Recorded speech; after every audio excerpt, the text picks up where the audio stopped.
here's what I want you to know. That's a ton of houses, but the sold data is what really tells us what's happening. I know you're probably asking, Aubree, why is this happening? I'm not going to lie to you. Greenville, South Carolina's real estate market is absolutely insane right now. It feels like my team is getting every single transaction over the finish line by the skin of our teeth. Sellers are still living in 2021 and buyers want everything under the sun. So how do you navigate this wild real estate market in 2026? That's what we are going to talk through from both a buyer and a seller perspective. But first, you need to reach out to us so we can have a real conversation about how we do this for you and your specific situation.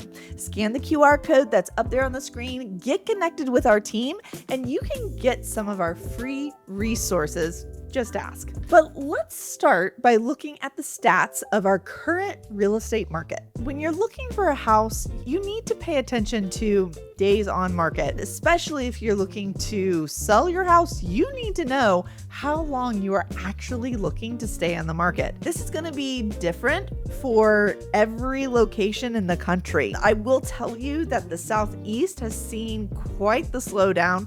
Florida was the first market that saw a significant slowdown. Out west, we've seen slowdowns, but we've also seen speed ups.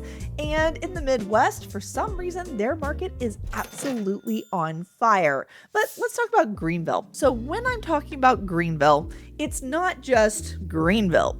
Greenville has Taylor, Simpsonville, Fountain Inn, Easley, Travelers Rest, Greer, all these different areas all kind of culminate into what we call the Greenville market. Now, if you look here, this is a stat sheet for just the Greenville market. Now, we have 3 different MLS systems. That's the multiple listing service.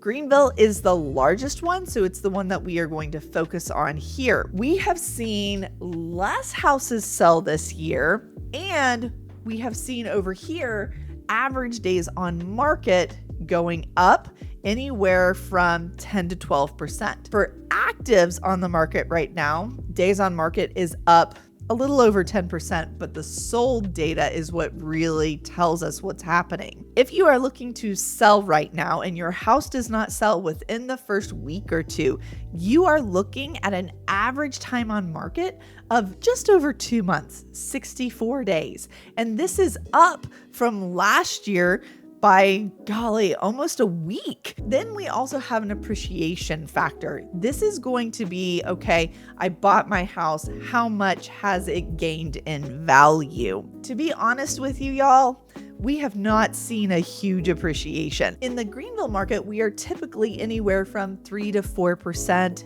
Some hot button areas can be upwards of 7%, but right now when we look at the market as a whole, the Greenville market has definitely started to flatline. That's the best way to put it, meaning that the median prices of solds have only gone up 0.3% year over year, the same time of last year. And if you just want to do an average price, they've gone up 2.7%. That's not a lot. And what that is telling us is that we are in a more stabilized market. So just know, if you buy a house this year and you want to sell it next year, likelihood is you're not going to make a lot of money on it. And you should definitely be strategic about what you buy, where you buy, and everything that is around that. The other number that we look at a lot is inventory. So actives is up 21.9% year over year. That's a ton of houses, about 1,300 more. And when we look at solds, we are down in solds by 6.3%. So we have more houses coming on the market than we have that we are selling month over month. This is where we see the days on market lengthening. We see the prices not going up as much because there's more competition. And I know you're probably asking, Aubree, why is this happening?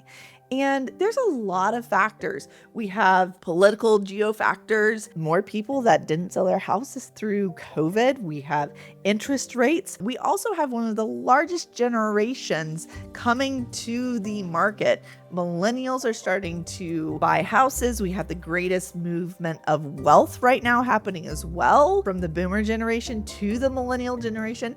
All of these factors are going in to these numbers. With all of this in mind, how do you sell a house or buy a house in the best way possible right now in Greenville, South Carolina? Well, that depends on what area of town we're talking about. Travelers Rest is popular and has a little bit of building. Parts of Simpsonville are very popular and being fully built out. Greer also has areas within itself that are pretty different. And then you have Malden, which is really becoming popular again because of the soccer stadium. And of course, the closer you get to downtown Greenville, the hotter it's going to get. Greenville, further out you get, you have more inventory, higher days on market, and more new construction to compete with. As a seller in these areas, price it right the first time, and you will sell quickly with a good amount of offers.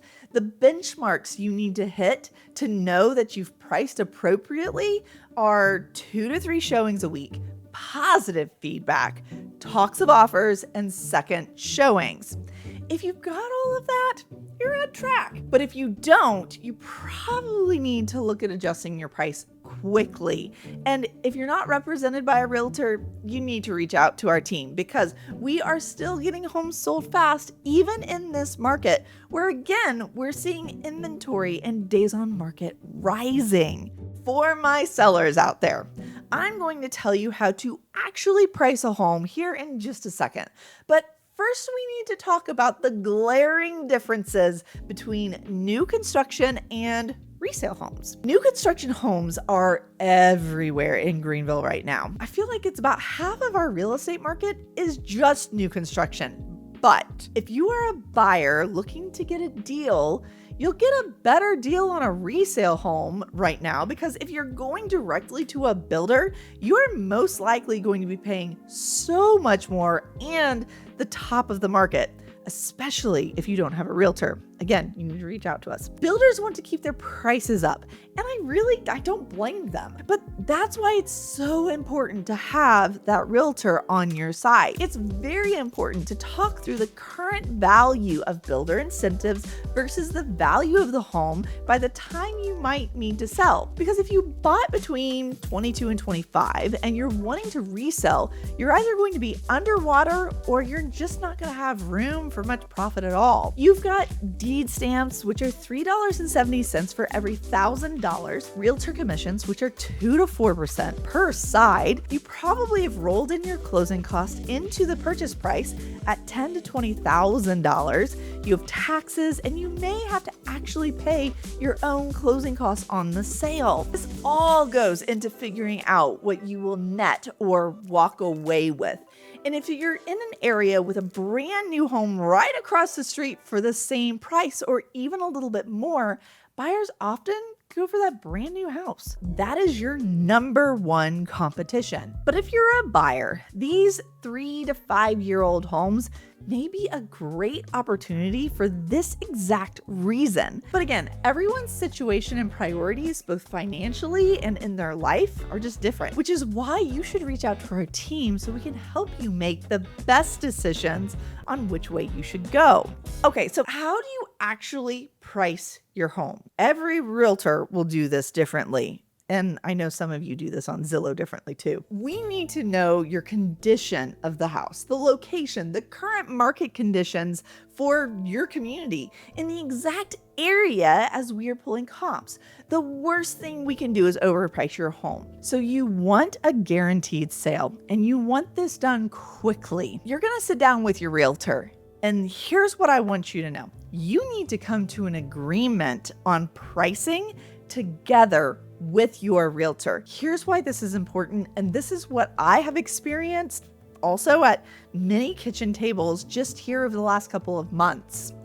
I come in, we sit down, I will ask you, what do you think you can sell your house for? and I get a price that is $50,000 to $100,000 different than what the market actually is going to support. I don't blame anyone, okay? You've put so much time and effort into your home. You've renovated parts of the home. You've kept it impeccably clean. And I'm not going to lie to you. I am not going to buy your listing by just agreeing to your price because I'm in this market. Now, I am human. I am not 100% correct on pricing every single time. If you want somebody like that, then I think we need to work with Jesus. So if you are looking to do this as a for sale by owner, I would look at the market and price anywhere from 5 to 10% less than what current prices are.